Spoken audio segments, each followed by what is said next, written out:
Hi there. In this video I'm going to show you a couple of things. I'm going to first show you how to set up email reminders, and then I'm also going to show you some of the custom merge tags that you can do to set up inside those different reminders.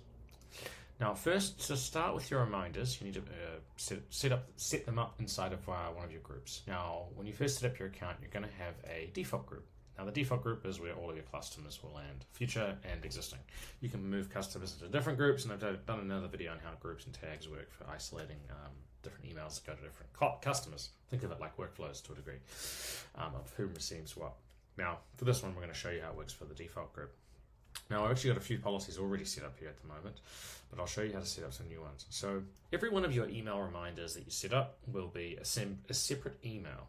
As you can see, I've already got one here set up to go out on the issue date of the invoice, so essentially sending the invoice to the client. I've also got one here to go out on the date that it's marked paid, so once it's reconciled or matched. I've also got another one here for once the invoice is 4 days overdue, to remind the client to do that.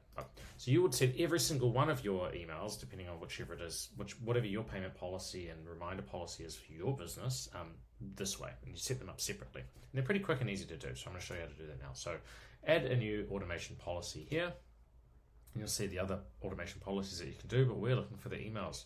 So you're going to click email. And you'll get the policy configuration here of what to be able to do. So this is where you can give it a name. So let's say we want to say maybe due date reminder. So maybe we want to do this one on the due date, but you could do this before the due date, after the due date, however you like. So we'll do a due date reminder. And then you can basically trigger when you want this email to send. So let's say we could for other ones we might do 3 days before the due date, or we might do three days after the due date. You can do other areas as well, other vectors of controlling when this email goes out, things like the issue date or date marked paid. You can also do things like choosing, excuse me, how many weeks, just sending these reminders during weekdays, so excluding things like weekends, or doing things like days later, just sending it after a particular intended day that you want it to go out. Now, you'll get let's say we want to do this on the due date, so we're going to go on the due date, and then it automatically does it there. Then we want to select an email template that will go out with this particular email. So you can see the email templates there that we've already preloaded in your account. You can create new ones, but for this one, we're just going to use one of the example ones here. So nearly due, or due today, reminder. And then you can also attach the actual invoice itself as a PDF to your email, which is typically what you would do when you send an invoice to someone, but you can keep including the PDF. But you can also exclude it if you like. That's one way to do it. Now we can also include the invoice attachment, so anything that was attached to the original invoice to the client as well there. And then we also have another one where you can actually attach a calendar invite to the reminder of when the due date is, so we can do that there as well to help automatically configure that into someone's calendar if you so desire. Now there's some additional options here around that you can use. So these are just configurations around how other areas where you could filter when this goes out. Now, some key reasons why you might want to do that could be things like excluding particular references or particular line items. So triggering it, you don't want to trigger this email if there's particular line items or chart of accounts being used.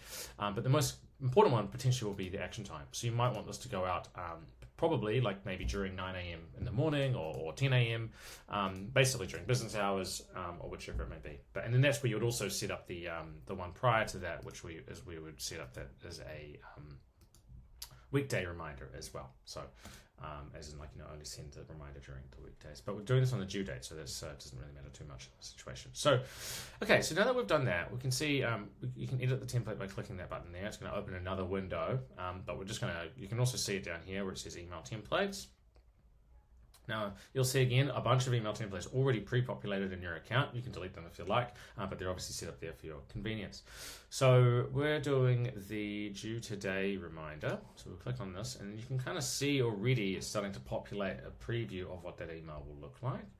Now, you can edit the name of the template, you can edit the subject of the template. You can also use the merge tags from below as well. So you'll see there's a variety of merge tags, and that's what I wanted to touch on today. So you'll see these merge tags, how they're set up here. It's important that they remain in that kind of format as well, because if you change them, then they break.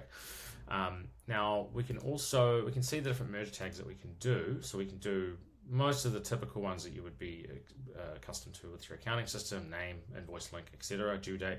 But we can also do additional ones, like things like the outstanding balance that they have on their account, overdue balance that they have on their account, total count of invoices, total count of overdue invoices, as well as linking into the actual statement itself, customer statement, and other sort of smarter ones in terms of other things like maybe discounts that you might have applied, days until due amount, etc. And if you're doing reminders that are like overdue reminders, a good example might be things like, let's say you're going to have a late charge that you want to apply. Now we can also do this one here, which is called include upcoming penalties. We click that box and we'd say, if you don't pay this in 5 days, there will be a late penalty charged of, and then we can go to the merge tag for this one. Let's sort of set it up as a separate box just because of how it sort of works, and so then we would put that in there, add a little break, and go right to the bottom. We would see our upcoming penalties section. We can even we can bold it to really highlight it, and you can see here it's actually pre-calculated the late charge that will be applied to that specific invoice. I mean, this is just an example, but like you can sort of see here, if this isn't paid in 5 days, in other words, you're giving them a 5-day grace period from the due date reminder, then a late penalty will be charged there. So yes, that's how the different merge tags work, and that's also how to add a pre-warning in terms of the potential late charges that might be applied in there. We can also do additional things like attach files to these reminders, say things like terms and conditions and things. You can do that under the files there and then attach them there, as well as you can include an email signature as well. You'd set the email signature up in the organization settings. Now, once we've sort of configured the layout of what our email looks like, we can save it.